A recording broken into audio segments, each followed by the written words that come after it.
और ये BPSC TRE 2 का मैथ का 9th क्लास का प्रीवियस ईयर का क्वेश्चंस हैं और मैं सारा क्वेश्चंस करवाऊंगा। और एक इसके पहले एक मैं वीडियो बनाया हूँ, उसमें आप देख सकते हैं। और ये मेरा सेकंड वीडियो है। तो मैं सारा क्वेश्चंस बीपीएससी जो मैथ पूछे गए हैं 9th क्लास 8th क्लास सबका मैं डिटेल सॉल्यूशन दूंगा। चलिए,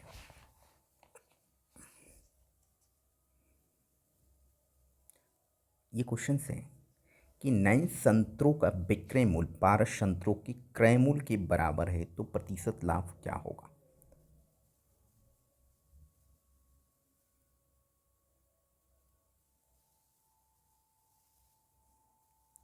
आइए, 9 संतरों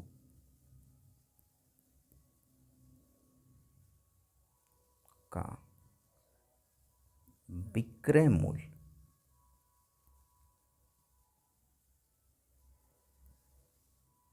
12 संतरों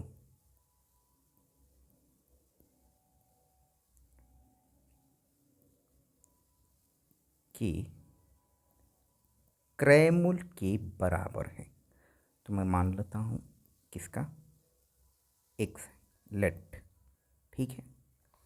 तो एक संतरे का अगर आप क्रय मूल्य या विक्रय मूल्य निकाल लेते हैं तो उससे हम लोग आसानी से पता कर सकते हैं उसका प्रतिशत लाभ या हानि जो भी है। तो 9 संतरों का विक्रय मूल्य भी एक्स होगा। तो एक संतरे का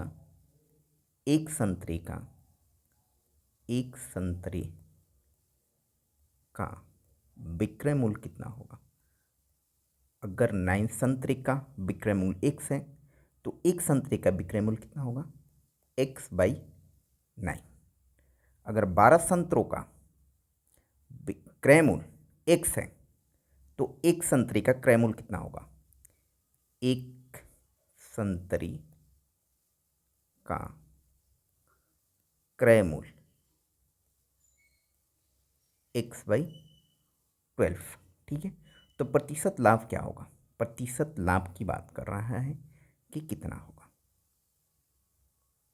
तो एक में अगर कंपेयर कर लेते हैं, एक संतरे का विक्रय मूल्य एक्स बाई 9 और एक संतरे का क्रय मूल्य एक्स बाई 12, तो लाभ क्या होगा, लाभ, तो लाभ हो जाएगा एक संतरे का विक्रय मूल्य माइनस एक संतरे का क्रय मूल्य, x by 9 minus x by 12। LCM कितना आएगा, 36। एलसीएम 36, नचोगा 36 यानी 4x, बारते 36 3x। ये आपके पास मिलेगा x अपॉन 36। ये हो गया हमारा लाभ। नाउ लाभ परसेंट क्या होगा, लाभ परसेंट होता है लाभ, यानी कि x upon 36 into 100 divided by क्रय मूल्य। एक संतरे का क्रय मूल्य जो था वह क्या था, एक संतरे का क्रय मूल्य एक्स बाई 12, तो ये हो जाएगा एक्स बाई 12। लाभ परसेंट या हानि परसेंट वह डिपेंड करता है सीपी प्राइस पर, यानी क्रय मूल्य पर डिपेंड करता है। तो ये हो जाएगा हमारा x by 36 into 100 into 12 by x. X से एक्स कैंसिल हो गया, ठीक है।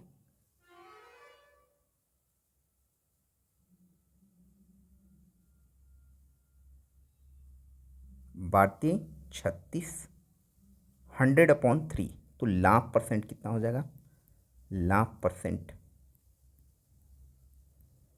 ये 100 upon 3 that is 33 into 1/3 percent. ये हो जाएगा हमारा आंसर। तो इस क्वेश्चन का देखते हैं ऑप्शंस। तो बी ऑप्शन इसका सही होगा, ठीक है। जब भी इस तरह के क्वेश्चन है, हालांकि इसके शॉर्टकट भी टिक्स है, बट आप पहले लॉन्ग कट मतलब लंबे तरीके से अच्छे तरीके से बनाना सीखें, तब आप शॉर्टकट की तरफ जाएंगे। चलिए बढ़ते हैं अगले क्वेश्चन की तरफ।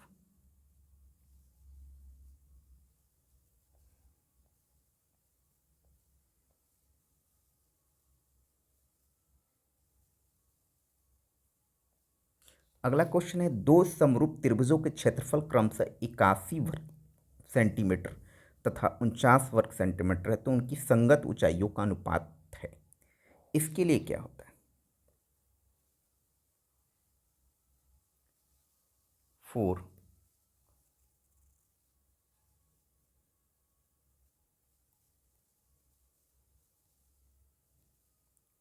दो समरूप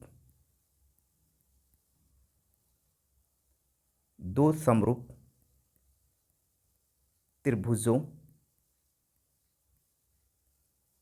के लिए, समरूप त्रिभुजों के लिए एरिया जो होता है डेल्टा से डिनोट करते हैं। मान लेते हैं कि दो त्रिभुज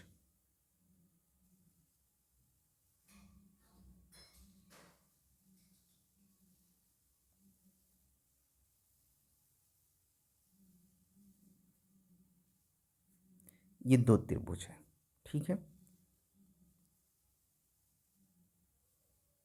A B C D E F, ये दोनों क्या है? समरूप त्रिभुज है। तो दोनों समरूप त्रिभुज है तो एरिया जो होगा, एरिया ऑफ, ठीक है, यहाँ पर एरिया ऑफ त्रिभुज A B C by area of त्रिभुज डी ई एफ, ये ठीक है। इसका जो रेशियो होता है करस्पॉन्डिंग ए बी और इसका करस्पॉन्डिंग जो है डी ई, ये स्क्वायर होता है। साथ में आप बोले बी सी का स्क्वायर, तो उसका करस्पॉन्डिंग साइड का होगा ई एफ का होल स्क्वायर और ए सी का whole square divided by D F का होल स्क्वायर। ये आपको फार्मूला याद रहना चाहिए, ये आपको फार्मूला याद रहना चाहिए। और ये फार्मूला आपको याद रहता है, ये फार्मूला आपको याद रहना चाहिए। इसको बॉक्स में मैं कर दे रहा हूँ, ये फार्मूला आपको याद रहना चाहिए, तो आसानी से क्वेश्चंस को हम लोग सॉल्व कर लेंगे। तो चलिए नेक्स्ट बोल रहा है कि दो समरूप त्रिभुजों का क्षेत्रफल क्रमशः 81 तथा 49 सेंटीमीटर है, तो उनके संगत ऊंचाइयों का अनुपात क्या होगा? तो त्रिभुजों का क्षेत्रफल क्या है? 81 और 49। तो यहाँ से आप देखिए 81 और 49, ये क्या हो गया? एरिया ऑफ त्रिभुज ए बी सी और एरिया ऑफ त्रिभुज डी ई एफ मान लिया। तो यहाँ से हमारे पास ए बी, या आप कुछ भी ले सकते हैं सुविधा के लिए। बेस की बात करूँ मैं, बेस की बात करूँ B C upon E F, क्या है इसका? होल स्क्वायर है, तो एक ही साथ हम लिख दे का होल स्क्वायर। तो यहाँ से आप देखेंगे तो मिलेगा हमारा क्या? इसका रूट हो जाएगा, तो ये 9/7 इक्वल टू बी सी बटा में ई एफ, ये निकल चुका है। अब इसका बोल रहे संगत ऊंचाई क्या अनुपात क्या होगा? तो संगत ऊंचाई कहने का मतलब ये हुआ कि इससे इस पर परपेंडिकुलर डालिए, जो आपके पास बी सी साइड है, और इससे भी आप परपेंडिकुलर डालिए। इनकी ऊंचाई आपको पता करना है। मान लिया कि h1 है, ये क्या है? h2 है। तब देखिए ध्यान से कि area of triangle A B C का एरिया और area of triangle D E F की मैं बात करूं तो एरिया कैसे निकलता है? अगर राइट एंगल ट्रायंगल की बात करूं तो 1/2 ए बी सी का क्या होगा? 1/2 BC इंटू हाइट H1। उसी तरह से DEF की मैं बात करूँ तो 1/2 इंटू EF इंटू H2। ये बट ये दे रखा है आपको, ये दे रखा है 81/49, 81/49। तो यहाँ से आप देखिए ये हो जाएगा हमारा 1/2 1/2 कैंसिल, BC/EF ये भी तो गिवन है। BC/EF की मैं बात करूँ, BC/EF यहाँ से आप देखें तो BC/EF कितना हो गया 9/7, 9/7। और H1/H2 ये आपको फाइंड आउट करना है 81/49। तो ये 9 बार में कैंसिल होगा, ये 7 बार में कैंसिल हो जाएगा। तो ये अपने पास कॉरस्पॉन्डिंग हाइट का रेशियो जो हो गया H1/H2 ये आ गया 9/7। और यही आपसे पूछ रहा है, ये हो जाएगा हमारा आंसर। तो आप देखें कौन सा ऑप्शन सही होगा। तो 9/7 फर्स्ट ऑप्शन सही है इस क्वेश्चन का। अगले क्वेश्चन की तरफ चलते हैं। अगला क्वेश्चन है कि एक अर्धगोला और एक शंकु का आधार बराबर है।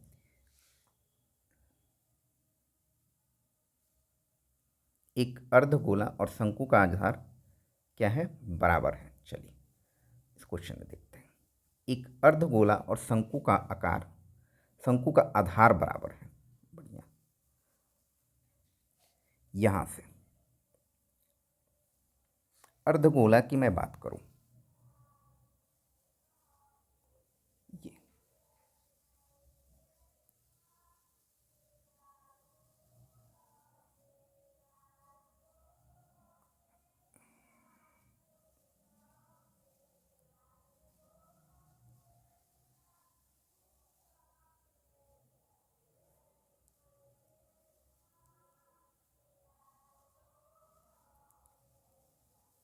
मान लिया कि ये अर्धगोला है, ठीक है, और एक शंकु भी हम लोग बना लेते हैं।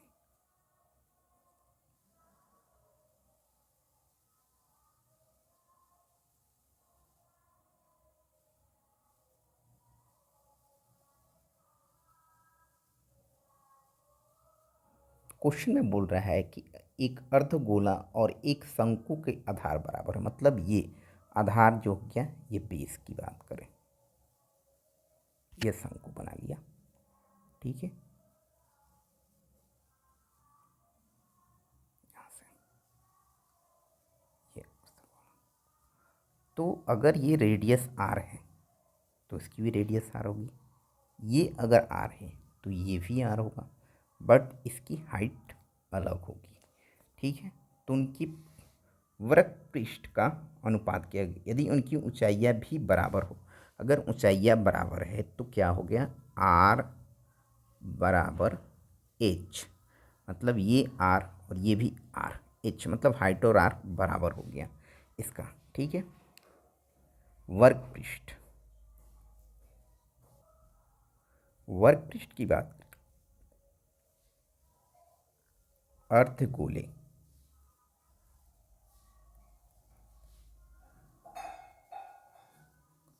अर्धगोले के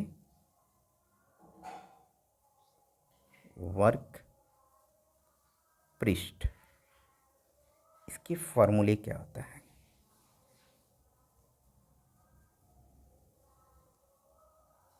इसका अर्धगोले का वर्ग पृष्ठ होता है 2πr, ठीक है।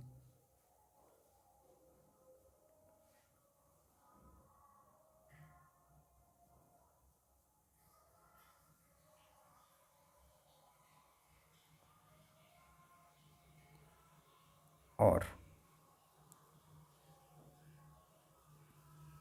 वर्ग पृष्ठ शंकु का, शंकु की बात करें उसका क्या होता है, πr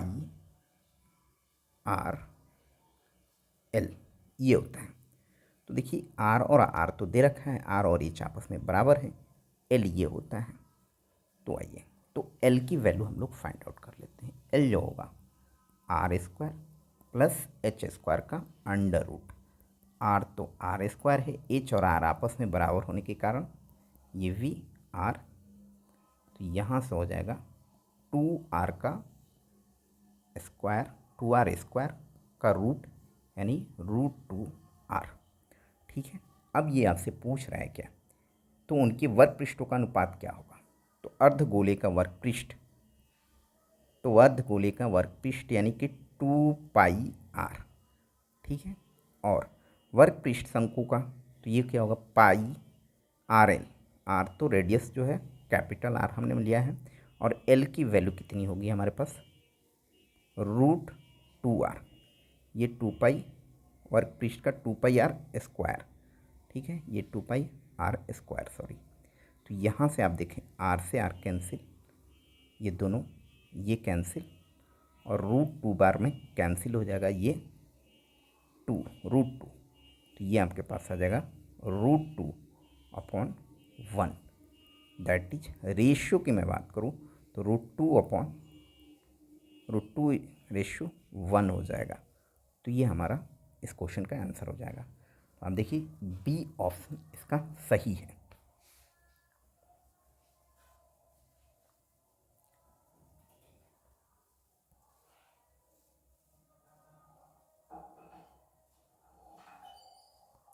चलिए अगले क्वेश्चन की तरफ देखते हैं। एक साइकिल के पहिए का व्यास 66 सेंटीमीटर है तथा 72 सेंटीमीटर है। यदि बड़ा पहिया एक निश्चित दूरी तय करने में 1188 बार घूमता है तो छोटे पहिए को उसी दूरी को तय करने में कितनी बार घूमना होगा। चलिए साइकिल का पहिया है, तो ऐसा करते हैं साइकिल के दो पहिया लेते हैं।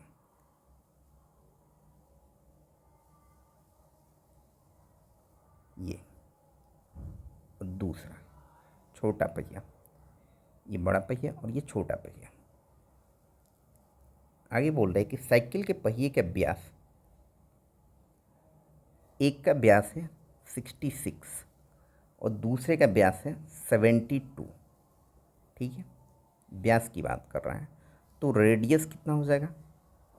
Radius R1 is equal to 36 and यहाँ पर मैं मान लूँ कि छोटे पहिए का रेडियस R2 है, तो ये कितना हो जाएगा व्यास का आधा 33, व्यास का आधा 33 रेडियस। आगे चलते हैं। यदि बड़े पहिए एक निश्चित दूरी तय करने में 1188 बार घूमता है। अगर डिस्टेंस की बात करूं तो डिस्टेंस टोटल डिस्टेंस मान लिया कि d है, तो डिस्टेंस को ट्रैवल करने के लिए बड़े पहिया, यदि बड़ा पहिया एक दूसरे को, तो डिस्टेंस जो होता है कि जितनी बार घूमता है यानी कि 1188, और एक बार घूमने के लिए कितना चाहिए हमारे पास, ये 2π r1 डिस्टेंस को ट्रेवल करने के लिए। बट छोटे पहिए के लिए कितना चाहिए तो मुझे पता नहीं है, मान लिया कि n है इंटू 2π r2। ये अब ये n1 की n की वैल्यू ही फाइंड आउट करनी है आपको। यहाँ से आप देखिए कि 2π कैंसिल हो गया, n is equal to n की जो वैल्यू होगी 1188 गुने R1 तो आपके पास कितना है 36 डिवाइडेड बाई R2 33। ये आप सॉल्व कर लीजिए, आंसर आ जाएगा। तो इसको आप देखें 11×33 तो 12×36 और ये हो जाएगा 11 एक बार में 08 108। तो ये आपके पास आएगा n की वैल्यू 12×96 और 1296, ये आंसर होना चाहिए। तो दूसरा पहिया जो होगा 1296 घूमेगा। ठीक है, तो इस तरह से क्वेश्चन को बनाते हैं। क्या दे रखा है कि ये बड़े पहिया है और ये छोटे पहिया की बात कर रहा है। बड़े पहिया के लिए ये है, तो बड़े पहिया का डिस्टेंस, दोनों के लिए डिस्टेंस सेम है, तो एक पहिया का जो परिधि होगा एक बार घूमने का 2πr, वही होगा। तो 1188 से मल्टीप्लाई, दूसरे के साथ भी यही होने वाला है, डिस्टेंस तो सेम ही ट्रेवल करेंगे। इस तरह से क्वेश्चन को सॉल्व करते हैं। चलिए अगले क्वेश्चन की तरफ देखते हैं।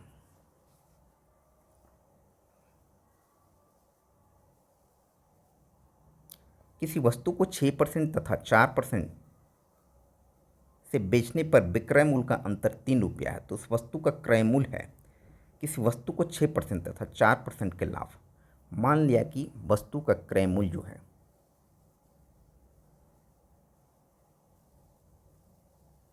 वस्तु का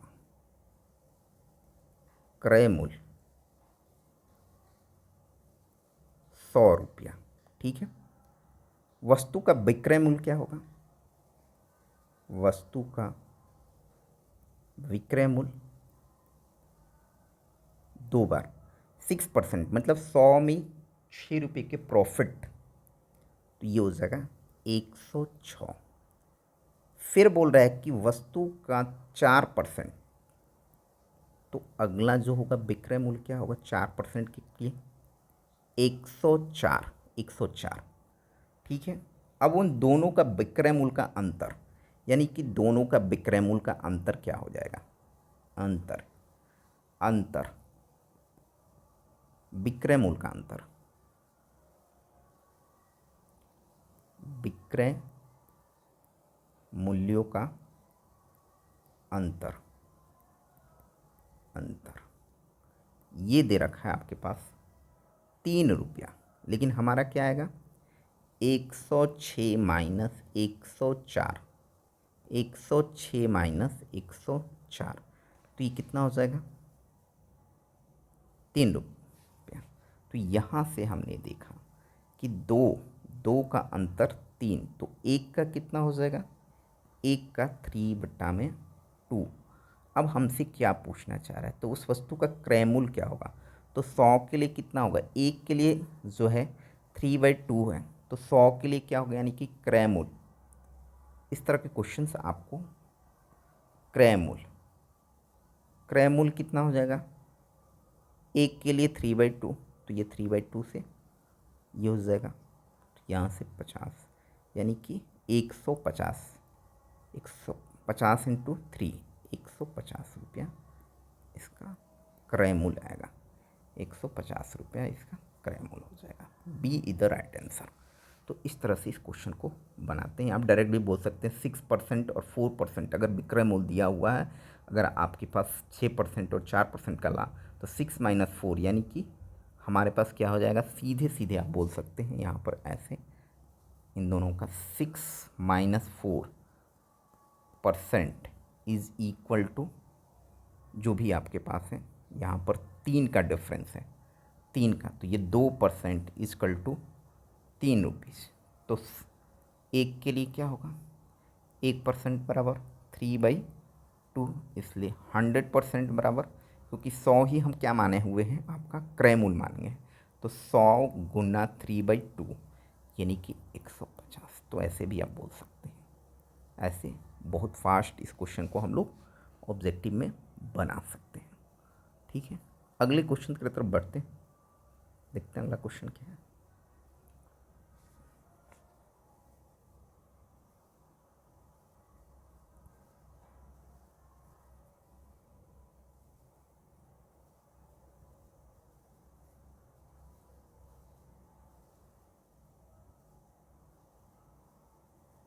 देखिए अगला क्वेश्चन है कि 200 लीटर मिश्रण में 15% पानी तथा शेष दूध है। दूध की कितनी और मात्रा डाली जाए ताकि परिणामी मिश्रण में 87.5% दूध हो जाए? चलिए इस तरह से क्वेश्चंस को बनाने के लिए, लीटर में मिश्रण जो है 200 लीटर है, तो 15% पानी है, तो शेष दूध है, तो दूध की मात्रा ये 200 का 15% तो पानी है, तो कितना हुआ होगा? पानी है तो दूध की मात्रा कितना होगी? 85% होगा, तो 200 का 85%, ये हो गया 85 दूनी 170, 170 लीटर दूध है। अब ये बोल रहा है कि 170 लीटर दूध में कितना पानी मिलाया जाए, दूध की कितनी और सॉरी दूध की कितनी मात्रा डाली जाए ताकि परिणामी मिश्रण में इतना % दूध हो जाए। तो मान लेते हैं कि x डाला जा रहा है। तो अगर मैंने बोला कि पहले जो था 170 था, उसमें हमने x लीटर और दूध डाल दिया, तो टोटल कितना हो जाएगा। अब ये टोटल दूध की मात्रा 170 प्लस 6 किस में, 200 में, 200 और उसमें और x मिलाया गया है, 200 तो टोटल मात्रा था, इंटू 100 इंटू 100, तो ये कितना हो जाएगा 87.5, 87.5 ये दे रखा है क्वेश्चन के अनुसार। अब आइए इसको सॉल्व कर दीजिए, तो x हमें पता चल जाएगा, वही हमारा आंसर हो जाएगा। तो यहाँ से हमने देखा कि 170 plus x, 170 plus x, 200 plus x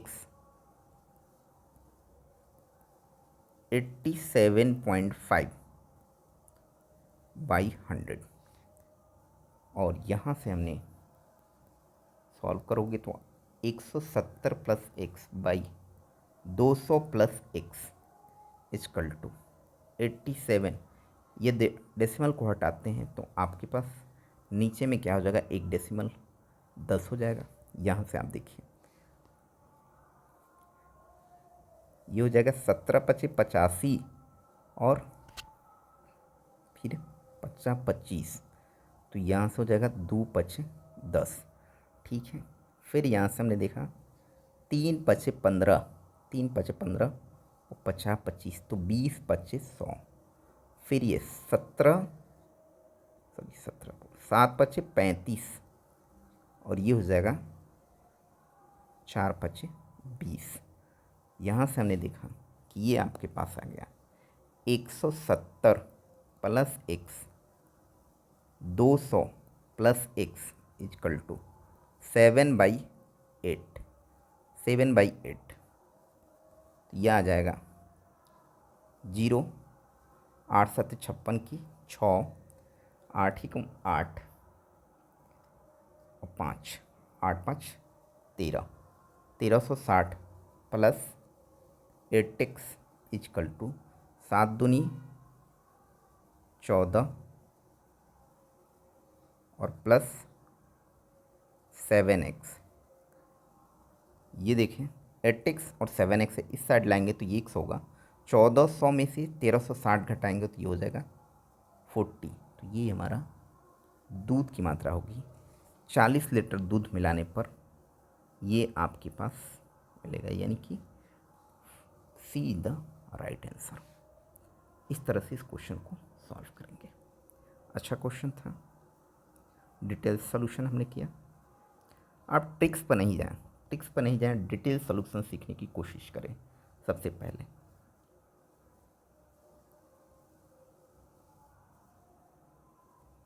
अगला क्वेश्चन है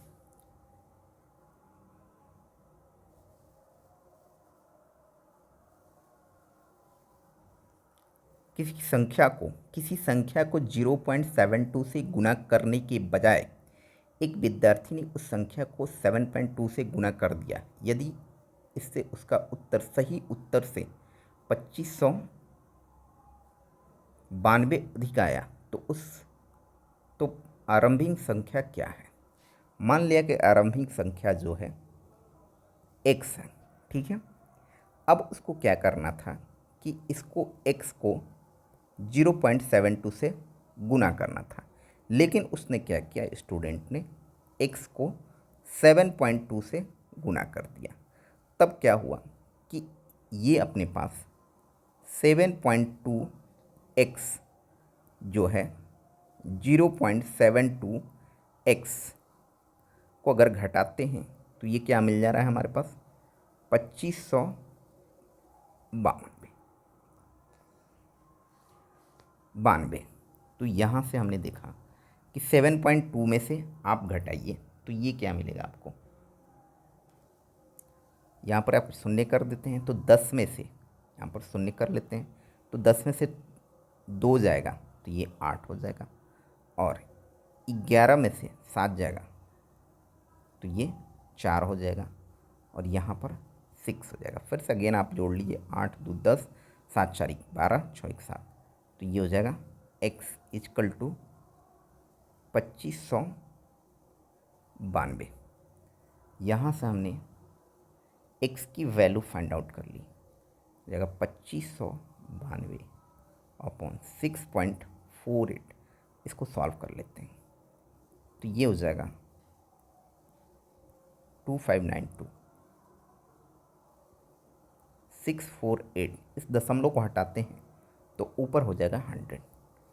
ये कितना बार में कैंसिल होगा? 8 चौक 4 बार में जाना चाहिए। ये 4 बार में कैंसिल हो गया, तो ये हो गया 400। तो वह नंबर कौन सा है? 400 है। अब देखते हैं कौन सा है। Option A is the right answer, 400।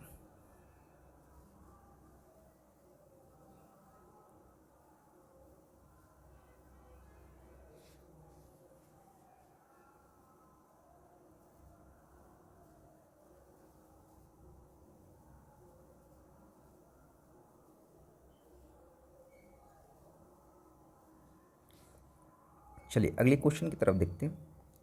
बोल रहा है ए तथा बी के आय का अनुपात 2:3 है और उनके व्यय का अनुपात 1:2 है।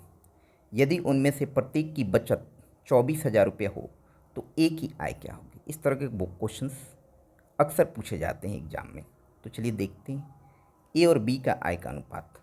अगर अनुपात दिया रहे तो हम लोग कैसे करेंगे? तो अनुपात दिया रहे तो ए का आय सीधे बोल सकते हैं ए का आय, तो ये हो जाएगा कितना? 2x अनुपात का ये, और b का आय अनुपात दिया रहे तो ऐसा हम लोग डायरेक्ट बोल सकते हैं b का आय, तो ये हो जाएगा 3x। व्यय भी दे रखा है उसका, तो a का व्यय खर्चा, ये हो जाएगा y। इसको एक से डिनोट किया तो इसको 1:2 दे रखा है, 1:2 यहाँ पर देखिए, और ये 2:3। तो b का व्यय खर्चा ये कितना हो जाएगा अनुपात का? 2y। ठीक है, तो बचत कितनी होगी? बचत, तो बचत की मैं बात करूँ, बचत, तो बचत क्या होगा? आय में से व्यय को हटा दीजिए, तो अपने पास यहाँ पर देखिए ये 2x है और ये y है। ए का आय और ए का व्यय, तो ए का आय में से ए का व्यय को घटा देते हैं, यानी कि 2x माइनस y। ठीक है, तो ये अपने पास कितना हो जाएगा बचत? 24,000 रुपया, 24,000 रुपया। सिमिलरली अगर मैं बी की बचत की करूँ, ये ए का बचत था, ए का बचत, बी की भी बचत की मैं बात करूँ तो ये क्या हो जाएगा? ए का आय 3x है और बी का व्यय 2y है, तो यहाँ से आप देखेंगे 3x माइनस 2y, तो ये भी 24,000 रुपया। दोनों ही सेम दे रखा है। अब यहाँ से हमारे पास दो इक्वेशन हो गए, ये फर्स्ट इक्वेशन और ये सेकेंड इक्वेशन। इसकी मदद से अगर मैं x निकाल दूँ, क्या पूछ रहा है? ए की आय, तो ए की आय x की वैल्यू अगर फाइंड आउट हो जाए तो x की वैल्यू फाइंड आउट होने पर आप ए का आय निकाल सकते हैं। इस इक्वेशन इसमें पुट कर देते हैं तो चलिए इस दो इक्वेशन के मदद से हम क्या करते हैं यहाँ पर कि x की वैल्यू फाइंड आउट करते हैं।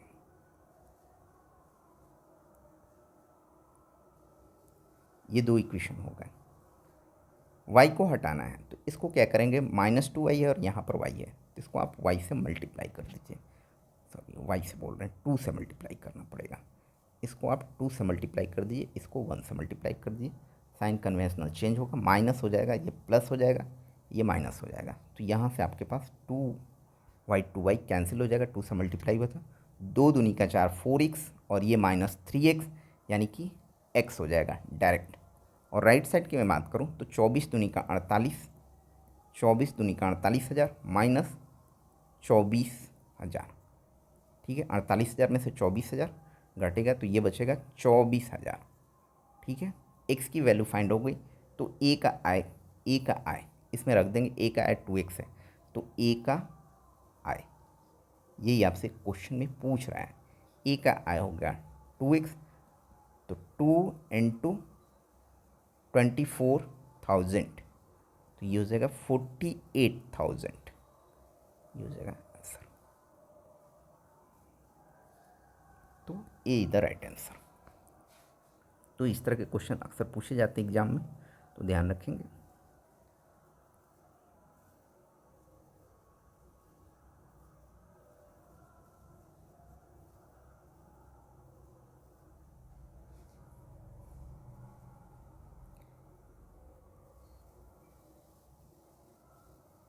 बोल रहे हैं कि कक्षा में लड़कों की संख्या लड़कियों की संख्या कुल मिलाकर के 12% अधिक है। तो ठीक है, मान लिया कि लड़कों की संख्या बॉयज, ठीक है, एंड एक साइड गर्ल्स, ये ले लिया बॉयज़ गर्ल्स यहाँ पर, जिसको हमने क्या किया बी से डिनोट कर देते हैं, बी, और ये गर्ल्स जो हो गया जी फॉर गर्ल्स। तो एक कक्षा में लड़कों की संख्या लड़कियों की संख्या से कुल मिलाकर 12% अधिक है। किसका? बॉयज़ का अधिक है। कितना? 12%। तो मान लेते हैं कि लड़कियों की संख्या 100 है, तो लड़कों की संख्या कितनी हो जाएगी? 112 हो जाएगा। अब बोल रहे हैं कि लड़कों की संख्या का लड़कियों की संख्या से अनुपात क्या होगा। तो आपसे पूछ रहा है P/G, तो B हो गया 112 डिवाइडेड बाई 100। तो यहाँ से आप देखेंगे तो ये 25 चौका 100 और ये 28 चौका 112 होगा। 25 28 यहाँ पर 25, तो ये हो जाएगा B/G का रेशियो जो आएगा हो जाएगा 28/25। ये हो जाएगा आंसर हमारा। तो ये सी इज द राइट आंसर।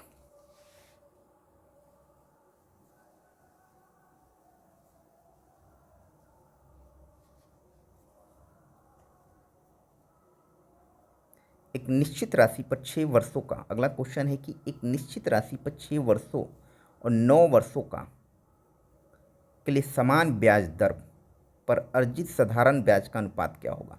राशि क्या है? निश्चित है, मतलब कि हमारे पास प्रिंसिपल यानी मूलधन जो है हमारा सेम है, मतलब पी ही है। किसके लिए? दोनों के लिए, 6 वर्षों के लिए और 9 वर्षों के लिए। और रेट ऑफ इंटरेस्ट आर मान लिया कि दोनों ही सेम है। अब ये क्या हो रहा है, दोनों के लिए ही सेम दे रखा है, 2 है। तो यहाँ पर एक 6 वर्षों के लिए हो रहा है और एक 9 वर्षों के लिए हो रहा है। साधारण ब्याज का अनुपात क्या होगा? साधारण ब्याज क्या होगा? साधारण ब्याज ये जो होता है इसका रेशियो पता करना है। तो होता है P/R टाइम, तो एक के लिए 6 है, बाई 100 डिवाइडेड बाई ये रेशियो। दूसरा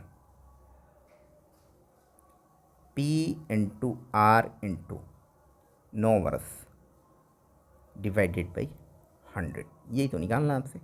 100 से 100 कैंसिल, P से P कैंसिल, R से R कैंसिल, और ये हो जाएगा हमारे पास 6/9 यानी कि 2/3, यानी कि 2/3, 2:3 रेशियो हो जाएगा। तो B is the right answer.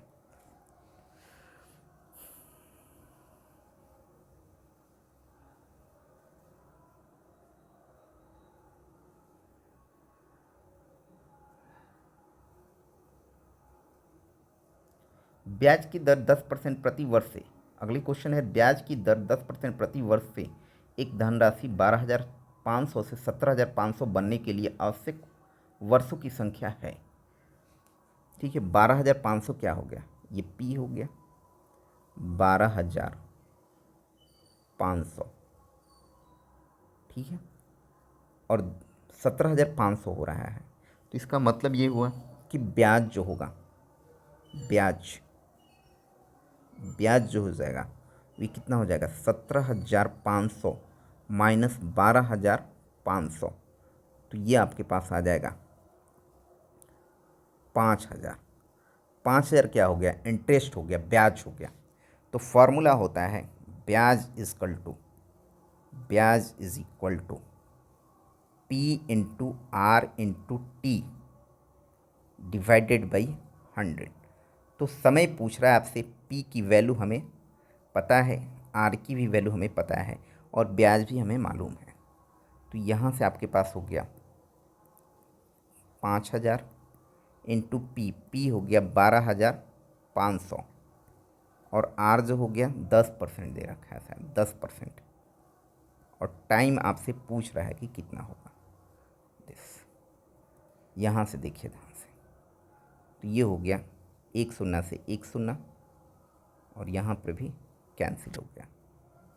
अब ये देखो, यहाँ से 1 शून्य से यहाँ पर भी कैंसिल हो गया, ठीक है, और 125 गुने 500, तो ये 4 बार में कैंसिल हो जाएगा। तो टी जो हो गया 4 वर्ष, 4 वर्ष, ये हो जाएगा आंसर हमारा। देखते हैं, 4 वर्ष, ए इज द राइट आंसर।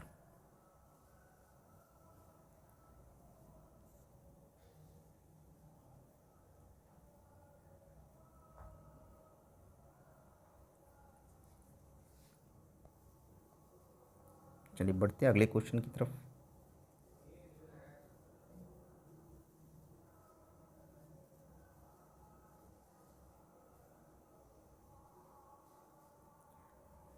अगला क्वेश्चन है कि 12% ब्याज की दर से 3 साल बाद 25,000 की राशि पर चक्रवृद्धि ब्याज क्या होगा। ये आपका चक्रवृद्धि ब्याज से रिलेटेड क्वेश्चन है।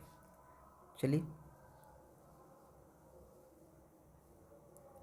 उसका फॉर्मूला होता है मिश्रधन, जो होता है मिश्रधन,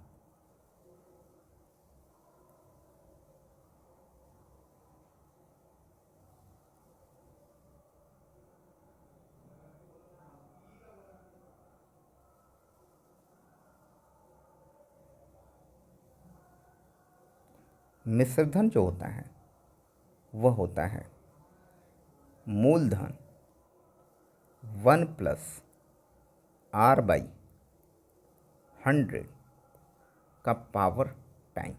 ये फॉर्मूला आपको याद रहना चाहिए।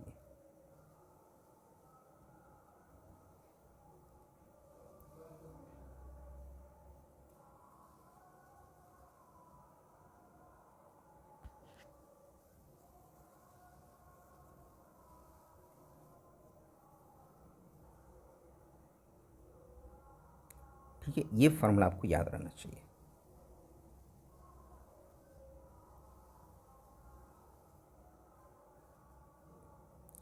मिश्रधन इजकल टू मूलधन into 1 plus R by 100 to the power time T. आइए,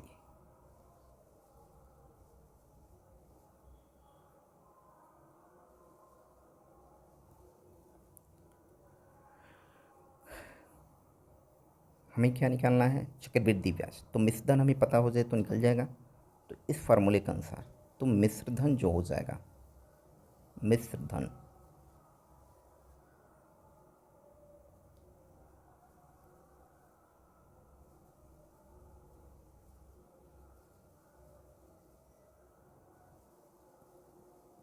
मिश्रधन इक्वल टू मूलधन, मूलधन आपके पास है 25,000, 1 प्लस R की वैल्यू हो गई 12 बाई 100 पावर 3। चलिए, तो यहाँ से हमने निकाल लिया कि मिश्रधन इक्वल टू ये हो जाएगा 25,000, 3, और ये हो जाएगा 25, 3 चौका 12, 25 चौका 100, तो 25 प्लस 3 28, 28/25, ये पावर 3 है तो ये 3 बार होगा। 28/25, 28/25 यहाँ से हमने देखा तो ये हो जाएगा 25 एक बार में, और उस पर 3 शून्य। फिर यहाँ से 25 चौका 100 जीरो। फिर यहाँ से हम लोग देखें कि 8 5 40 और 5 25, ठीक है। तो यहाँ से मिल गया 8 इंटू 28/5। अगर मैं इसको 2 से मल्टीप्लाई कर दूँ तो ऊपर में भी 2 से करना पड़ेगा। अब ये हमारा मिश्र धन हो गया, इसको हम लोग सॉल्व कर लेते हैं। तो ये आपके पास आ जाएगा। इसको आप जब मल्टीप्लाई करते हैं, गुना भागा करते हैं, तो ये मिलेगा आपको 8 इंटू 28 इंटू फिर 28 इंटू 2,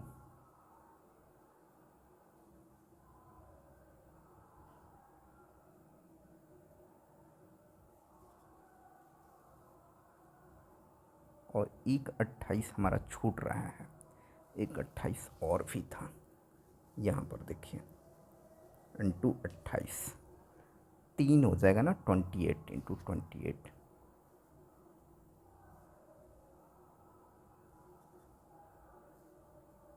इंटू 28 डिवाइडेड बाई 10 हो जाएगा। तो ये 35,123, ये हो जाएगा 35,123.2। ये मिश्रधन हो गया। मिश्रधन ये है, और आपके पास मूलधन है 25,000, तो इसमें से 25,000 को आप हटा देते हैं तो ये मिलेगा 10,123। तो चक्रवृद्धि ब्याज जो होगा, चक्रवृद्धि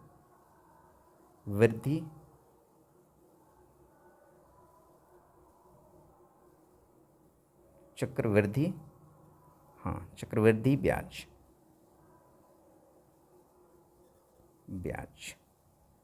इक्वल टू आपके पास आ जाएगा 35,123.2 माइनस 25,000, तो आपके पास हो जाएगा 10,123.2 रुपया।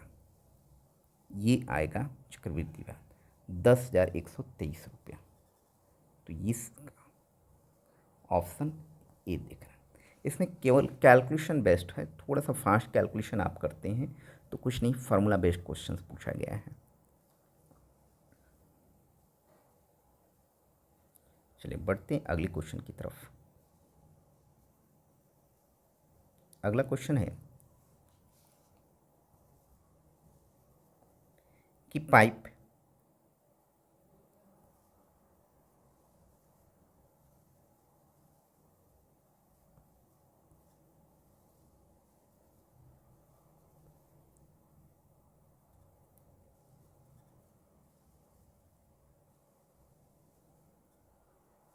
बोल रहा है पाइप ए एक टंकी को 36 मिनट में और पाइप बी 48 मिनट में भर सकता है। यदि दोनों पाइप को एक साथ खोला जाए और टंकी 24 मिनट में भर जाती है तो पाइप बी को कितने समय बाद बंद कर देना चाहिए।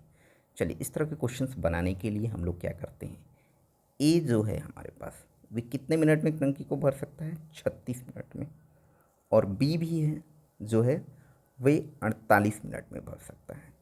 दोनों का एलसीएम कितना हो जाएगा,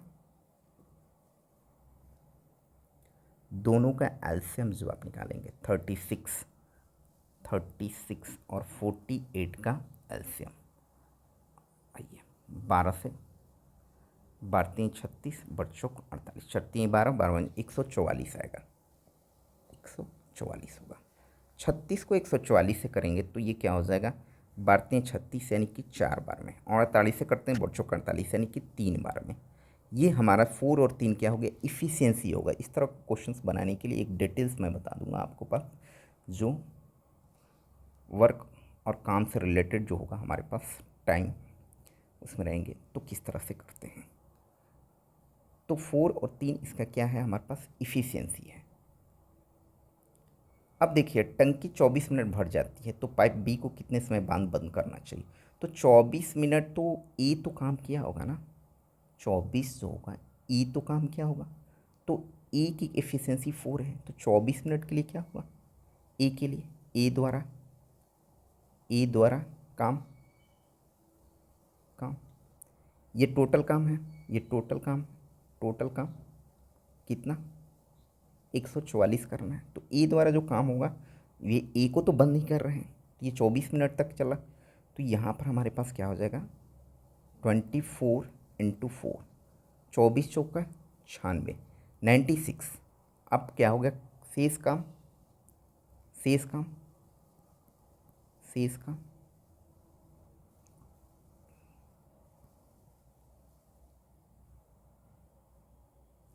शेष काम तो 144 माइनस 96, यहाँ से हो जाएगा 14 में से 6 जाएगा 8, और 13 में से 9 जाएगा 4, शेष काम 48। तो ये शेष काम को कौन काम करेगा, बी करेगा।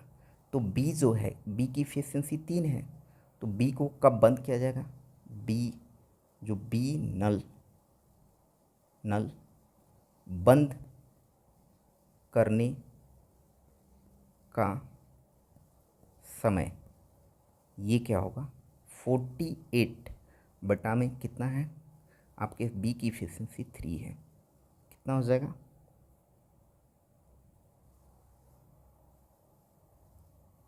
तो ये 16 बार में 16, तो ये 16 48 यानी 16 मिनट, ये हो जाएगा हमारा आंसर।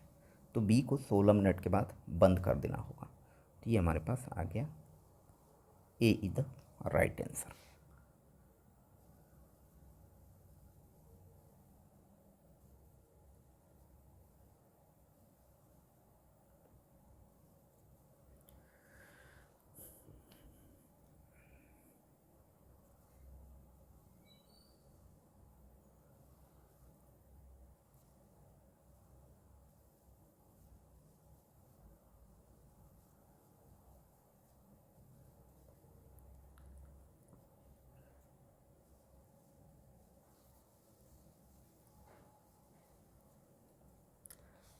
अगले क्वेश्चन है कि जब एक प्लॉट 18,700 रुपये में बेचा जाता है तो मालिक को 15% का नुकसान होता है, और 15% लाभ हासिल करने के लिए प्लॉट को कितने रुपए में बेचा जाना चाहिए। ठीक है, मान लिया प्लॉट का क्रय मूल्य 100, इसे आप डायरेक्ट भी बना सकते हैं, बट हमने डिटेल्स थोड़ा सा बना रहे हैं। अगर प्लॉट का क्रय मूल्य 100 रुपये है, जब प्लॉट को 18,700 रुपये में जाता है तो मालिक को 15% का नुकसान हो रहा है। मतलब एक्स का 15% नुकसान होने का मतलब है कि एक्स का 85% ही मिला रहा है, 85%। तो ये बन गया हमारे पास 18,700 रुपया बन रहा है, एक्स का 85%, मतलब कि 15% नुकसान का मतलब ये हुआ।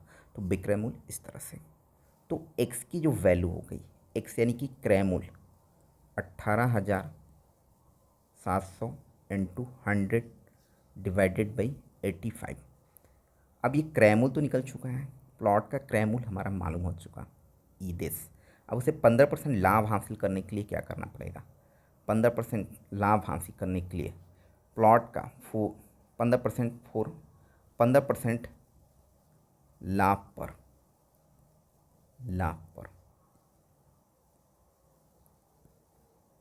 प्लॉट का विक्रय मूल्य, अब इसको 15% लाभ पर बेचना है।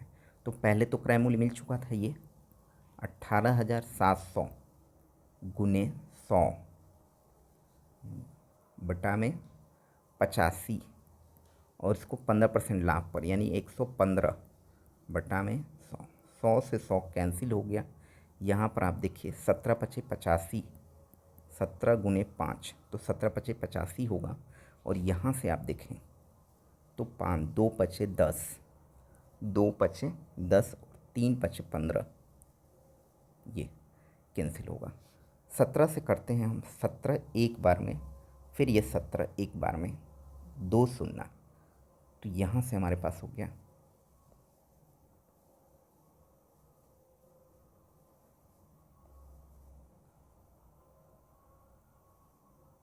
ये, देखिए 85 को तो हमने लिखा 17 × 5, ठीक है। तो 5 से किया, 2 पचे 10 और 3 पचे 15, 23 बार में, 100 कैंसिल हो गया। फिर 17 एक बार में और फिर इंटू 17, तो 23 × 11। तो 23 × 11 का मतलब है 23, 3 3 2 5 2। तो ये आपके पास सॉल्व करेंगे। 23 × 11 की बात करूँ तो 230, मतलब पहले 10 बार मैंने कर लिया, तो ये 253 और उस पर 2 शून्य, 25,300 आना चाहिए, 25,300। तो ये प्लॉट का विक्रय मूल्य। अक्सर इस तरह के क्वेश्चंस आप किसी भी एग्ज़ाम में पूछे जा सकते हैं। ये एक अच्छे फेवरेट क्वेश्चन है, ज़्यादा हमेशा पूछे जाते हैं इस तरह के क्वेश्चंस।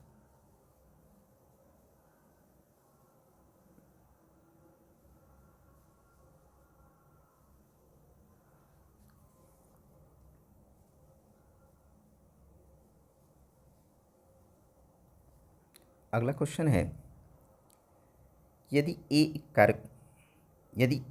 कार्य को ए और बी 8 दिनों में कर सकते हैं, ए और बी मिलकर के कितने दिनों में कार्य को कंप्लीट करते हैं?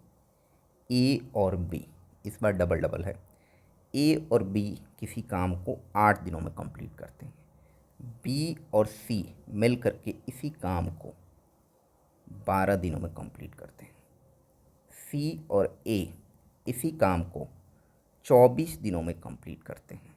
तो तीनों मिल करके कितने दिनों में काम को पूरा करेंगे? मतलब ए बी और सी मिल करके। तो इस तरह से क्वेश्चन, ये 8 12 24, इसका हम लोग एलसीएम लेंगे। अब एलसीएम कितना होगा? 24 हो जाएगा। सी से दिए अत्री का 24, 12 दूनी 24, और ये 3 2 1 क्या हो गया? इफ़िशियंसी हो गया, ए प्लस बी प्लस सी और सी प्लस ए प्लस बी का एफिशिएंसी 3, बी प्लस सी का एफिशिएंसी 2 और सी प्लस ए मिल के एफिशिएंसी 1। तो ए प्लस बी प्लस सी जो होगा, कितने दिनों में काम को कंप्लीट करेंगे? कितने दिनों में? तो ये हो जाएगा 24 और ये आ जाएगा 3 + 2 + 1 बाई 2। तो ये बाई 2 नहीं करके बाई 2,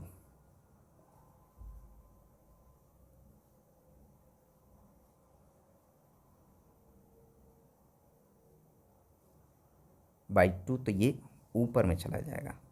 तो यहाँ से आप देखें, ये हो जाएगा 24 दूनी का 48, 3 2 5 1 6, 8 6 48। तो आपके पास ये आ जाएगा 8 डे हो जाएगा। सर इस तरह के क्वेश्चन आप शॉर्टकट में बनाएंगे। टोटल 3 + 2 + 1, अगर सिंगल सिंगल रहता 3 + 2 + 1, बट अगर आपके पास डबल है, A plus B plus C plus A, तो उसका हाफ कर देंगे, यानी 3 + 2 + 1 बाई 2। तो ये ऊपर चला जाएगा 2, हमारे पास जो आएगा वो आंसर होगा। तो थोड़ा सा प्रैक्टिस करते हैं तो ये क्वेश्चंस बन जाएंगे। ये बड़ा इंपॉर्टेंट है, इस तरह के क्वेश्चंस पूछे जाते हैं एग्जाम में।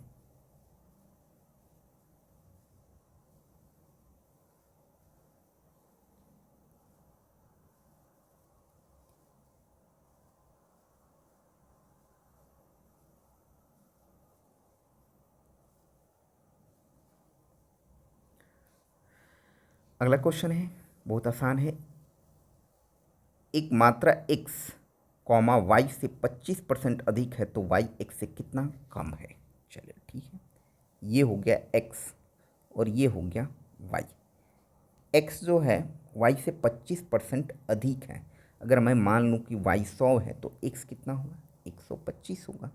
तो बोल रहा है अधिक है, तो y x से कितना कम है? y x से कितना कम है? तो y x से कितना परसेंट कम है? कितना परसेंट कम? तो ये निकालने के लिए y 100, तो ये 25 कम है। किससे कम है?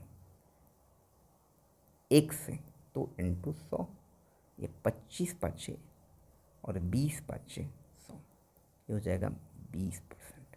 ऐसे भी अगर आपके पास 25 है तो ये क्या होगा 20 आएगा, और 20 है तो 25 आएगा। इस तरह से आप बहुत ही फास्ट इस क्वेश्चन को बना सकते हैं। ये आपको अक्सर एग्जाम में क्वेश्चंस मिल जाते हैं।